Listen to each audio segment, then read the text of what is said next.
ভারত আর বাংলাদেশ কোন পক্ষ নেবে? বন্ধু রাষ্ট্র হওয়া সত্ত্বেও আলাদা হয়ে যেতে পারে ভারত বাংলাদেশ। মধ্যপ্রাচ্যের যুদ্ধে একে অপরের প্রতিদ্বন্দ্বী হয়ে উঠবে না তো? বদলে যাবে না তো বন্ধুত্বের সমীকরণ? কি হয় ভাব। ইরান আর ইসরায়েলের যুদ্ধের জল কত দূর গড়াবে? সবটা জানতে আজ শেষ পর্যন্ত সঙ্গে থাকুন আপনি। বর্তমানে ইসরায়েলকে ঘিরে পুরো বিশ্ব বিভক্ত হয়ে গিয়েছে দুইটা ভিন্ন দলে। একদল সাপোর্ট করছে ইসরায়েলকে এবং আরেক দল অবস্থান করছে ইসরায়েলের বিরুদ্ধে। অবশ্য যেই দল ইসরায়েলের বিরুদ্ধে অবস্থান করছে সেই দলেরই সদস্য সংখ্যা সব থেকে বেশি। কিন্তু এবার এই ইসরায়েলকে ঘিরে মুখোমুখি হতে চলেছে বাংলাদেশ ও ভারতও। আপনারা সকলে জানেন যে ভারতের সব থেকে কাছের প্রতিবেশী দেশ হচ্ছে বাংলাদেশ, এবং বাংলাদেশের কিন্তু ভারতের কোনো কথাকে অমান্য করে না। বাংলাদেশ এবং ভারত এই উভয় দেশের মাঝে এবং উভয় দেশের সরকারের মাঝে রয়েছে ভালো বন্ধুত্বপূর্ণ সম্পর্ক। কিন্তু সম্পর্কের মাঝে এখন ফাটল ধরতে পারে ইসরায়েলকে ঘিরে। যেখানে ভারত খোলা মনে সাপোর্ট করছে ইসরায়েলকে, সেখানে ইসরায়েলকে কোনো প্রকার মান্যতায় মানতে চাচ্ছে না বাংলাদেশের প্রধানমন্ত্রী শেখ হাসিনা। সম্প্রতি বাংলাদেশের প্রধানমন্ত্রী শেখ হাসিনা আন্তর্জাতিক গণমাধ্যমকে স্পষ্ট ভাষায় জানিয়ে দিয়েছেন যে ইসরায়েলকে কোনোভাবেই মান্যতা দেবে না বাংলাদেশ যতক্ষণ পর্যন্ত না ফিলিস্তিন স্বাধীন হচ্ছে, ফিলিস্তিনের মানুষ শান্তি পাচ্ছে এবং ফিলিস্তিনিদেরকে তাদের জায়গা ফেরত দেওয়া হচ্ছে। এই বিষয়টা নিয়ে বর্তমানে উত্তপ্ত চলছে ভারতীয় গণমাধ্যমগুলোতে। তারা মনে করছে যে এবার ইসরায়েলকে ঘিরেই মুখোমুখি হতে পারে বাংলাদেশ ও ভারত। তো তারা এই ব্যাপারে কি বলছে সেটাই দেখবো আমাদের আজকের মূল ভিডিওতে। পুরো ভিডিওতে আপনার সাথে আছি আমি রিয়াদুল হক গালিব। আপনারা দেখছেন দ্য রিমার্কেবল মিডিয়া। দেখুন, শুরুটা হয়েছিল কিন্তু সিরিয়ার দামাস্কের ইরানের কনসুলেটে হামলার পর। সেই প্রাণঘাতী হামলার প্রতিশোধ নিতে ইসরায়েলের ড্রোন আর ক্ষেপণাস্ত্র হামলা চালায় ইরান। আর এটাই প্রথম ঘটনা ঘটলো যখন ইরান ইসরায়েলে সরাসরি হামলা চালালো। যদিও কনসুলেটে হামলা চালানোর কথা ইসরায়েল স্বীকার করেনি। এর আগেও ইরান ইসরায়েলের মধ্যে তিক্ততা বেড়েছে, চাপা স্নায়ু যুদ্ধ হয়েছে, কিন্তু প্রকাশ্যে একে অপরের প্রতি ক্ষোভ দেখায়নি। হয়তোবা দুই দেশ নিজেদের ধৈর্যের পরীক্ষা দিচ্ছিল। সেই বাঁধ ভাঙতেই ছায়াযুদ্ধ থেকে সরাসরি নেমেছে যুদ্ধের ময়দানে। আর আক্রমণের তীব্রতা আরও বৃদ্ধি পেয়েছে গাজায় যুদ্ধ শুরু হওয়ার পর। অথচ এই ইরান আর ইসরায়েল একসময় বন্ধু রাষ্ট্র ছিল, কিন্তু আজ তারা সম্মুখ সমরে। সত্যি তো বিষয়টা পুরো বিশ্বের কাছে অত্যন্ত উদ্বিগ্নের বিষয়। যুদ্ধ বাঁধেনি ঠিকই, কিন্তু যুদ্ধ বাঁধার সম্ভাবনা প্রবল। প্রশ্নটা হলো, বিশ্বের কোন রাষ্ট্র কার পক্ষ নেবে? ইসরায়েলের দিকে যে যুক্তরাষ্ট্র, তা নতুন করে বলার কথা তো নয়। ইসরায়েলের হামলার পরেই ইরানের উপর যুক্তরাষ্ট্র আর ইউরোপীয় ইউনিয়ন রীতিমতো নতুন নিষেধাজ্ঞা চাপিয়ে দিল। যদিও তলে তলে আসল প্ল্যানটা চেলে রেখেছিল ইসরায়েল। দেশটা তার বন্ধু দেশগুলোকে তেহরানে ক্ষেপণাস্ত্র কর্মসূচিতে নিষেধাজ্ঞা আরোপ করার অনুরোধ জানিয়ে রেখেছে। ইরানের উপর আগে থেকেই জাতিসংঘের নিষেধাজ্ঞা ছিল, কিন্তু গত বছরের অক্টোবরে সেই মেয়াদ শেষ হলেও মার্কিন যুক্তরাষ্ট্র, ইউরোপীয় ইউনিয়ন এবং যুক্তরাজ্য সহ বেশ কয়েকটা দেশ সেই নিষেধাজ্ঞা বজায় রেখেছে। উল্টে তার সঙ্গে যুক্ত করেছে আরো কিছু নতুন নিষেধাজ্ঞা। ইসরায়েলের পররাষ্ট্রমন্ত্রী প্রায় 30টার বেশি দেশকে ইরানের ক্ষেপণাস্ত্র কর্মসূচির উপর নিষেধাজ্ঞা আরোপ করার কথা বলেছেন। তাই ইসরায়েলের হাতে সবচেয়ে বড় শক্তি হলো যুক্তরাষ্ট্র। বাইডেন তো হুঙ্কার দিয়েই রেখেছেন, যুক্তরাষ্ট্র ইসরায়েলের পাশে আছে একেবারে লোহার বর্মের মতো। ওদিকে আবার আরব দেশ হয়েও জর্ডান পাশে আছে ইসরায়েলের। আকাশপথে ইসরায়েলের দিকে ধেয়ে আসা ড্রোন দেখা মাত্রই ভূপতিত করার প্রতিশ্রুতি দিয়ে রেখেছে। যদি যুদ্ধ বাঁধে, যুক্তরাজ্যও থাকবে ইসরায়েলের পক্ষে। যদি সৌদি আরবের কথা বলি, সৌদি আরব এখনো পর্যন্ত সরাসরি এই দুই নৌকার মধ্যে কোনো নৌকাকেই বেছে নেয়নি। কিন্তু মনে রাখতে হবে, বিগত কয়েক বছরে ইরানের সঙ্গে সৌদির সম্পর্ক রীতিমতো আদায় কাঁচকলায়। ওদিকে আবার ইসরায়েলের সাথে কড়া টক্কর সৌদির ঘনিষ্ঠ মিত্র দেশ অর্থাৎ বাহরাইন, সংযুক্ত আরব আমিরাত আর মিশরে। আবার যুক্তরাষ্ট্রের সঙ্গে সম্পর্ক ভালো।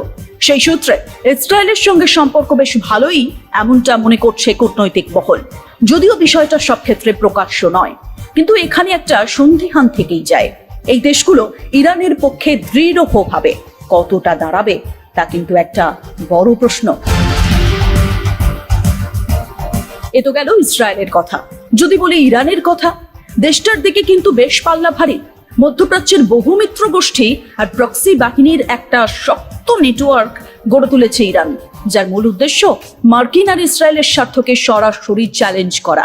এই নেটওয়ার্ক মূলত প্রতিরোধ গড়ে তোলার। যেটা নানান সময় বিভিন্নভাবে ইরানকে সাপোর্ট করে।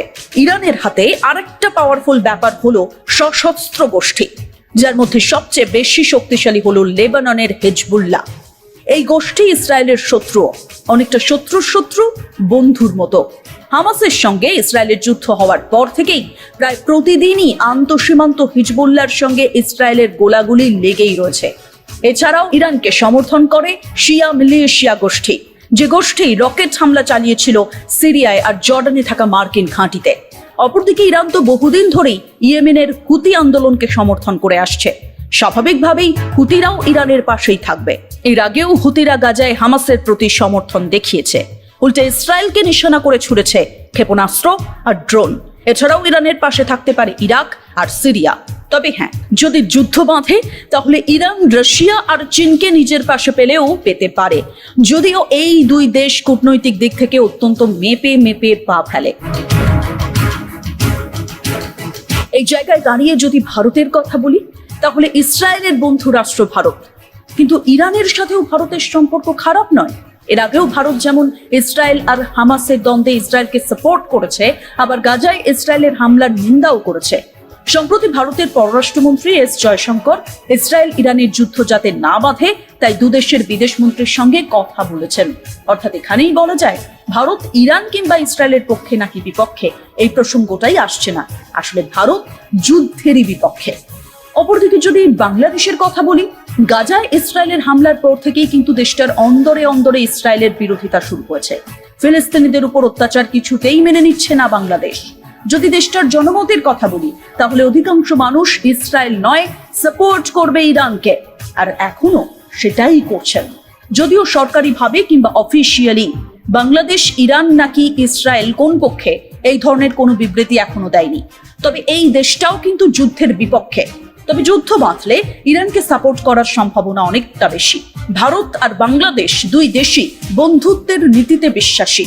দুই দেশের সম্পর্কে ঐতিহাসিক গুরুত্ব রয়েছে, তাই ইরান আর ইসরায়েলের বিরুদ্ধে তার বিন্দুমাত্র প্রভাব ভারত বাংলাদেশের সম্পর্কে পড়বে না বলেই মনে করা হচ্ছে। আপাতত কোন ছক কষছে ইসরায়েল? মধ্যপ্রাচ্যের আকাশে এখন যুদ্ধের গুরুগম্ভীর মেঘ। পরিস্থিতি শান্ত মনে হলেও যে কোনো মুহূর্তে যুদ্ধের দামামা বেজে যাবে, কারণ ইসরায়েল বলেই দিয়েছে ইরানের হামলার বদলা তারা নিয়েই ছাড়বে, অর্থাৎ টক্কর হবে ইঞ্চিতে ইঞ্চিতে। গুঞ্জন উঠেছে, তাহলে কোন পথে ইসরায়েল হামলা চালাবে? সব থেকে বড় আশঙ্কার বিষয়, ইসরায়েল ইরানের পারমাণবিক কেন্দ্রগুলোয় আকাশপথে হামলা চালাতে পারে, তাই নিরাপত্তার স্বার্থে সেগুলোকে সাময়িকভাবে বন্ধ রাখা হয়েছে। ইরানের বায়ু প্রতিরক্ষা ব্যবস্থা ইসরায়েলের থেকে একটু দুর্বল, এই জায়গাটাতেই টার্গেট করতে পারে নেতানিয়াহু। আরেকটা আশঙ্কা হলো ইসরায়েল ইরানের বিরুদ্ধে সাইবার হামলার পথে যেতে পারে। এছাড়াও ইরানে সরাসরি হামলা না করে হয়তো ইরানেরই ছায়ার সঙ্গে, অর্থাৎ লেবাননের হিজবুল্লাহ হুতি গোষ্ঠীর ঘাঁটিতে হানা দিয়ে ইরানকে জবাব দিতে পারে ইসরায়েল। কিন্তু মূল সমস্যাটা কি বলুন তো? যুদ্ধের আশঙ্কা আর যুদ্ধের জেরে শুধু মধ্যপ্রাচ্য নয়, গোটা বিশ্ব ভীষণ ক্লান্ত। তাই নতুন করে আর কোনো যুদ্ধের ধকল নেওয়ার ক্ষমতা বিশ্বের যে নেই, সেটা কি বুঝবে? তো দর্শক, ভিডিওটিকে শেষ পর্যন্ত দেখার জন্য আপনাদের সকলকে অসংখ্য ধন্যবাদ। ইসরায়েলের ব্যাপারে আপনাদের মন্তব্য আপনারা অবশ্যই কমেন্টের মাধ্যমে জানিয়ে দিবেন। আজকে ভিডিওটা এ পর্যন্ত ছিল। নেক্সট আপনার জন্য আরো কিছু ইন্টারেস্টিং ভিডিও নিয়ে হাজির হব। আসসালামু আলাইকুম।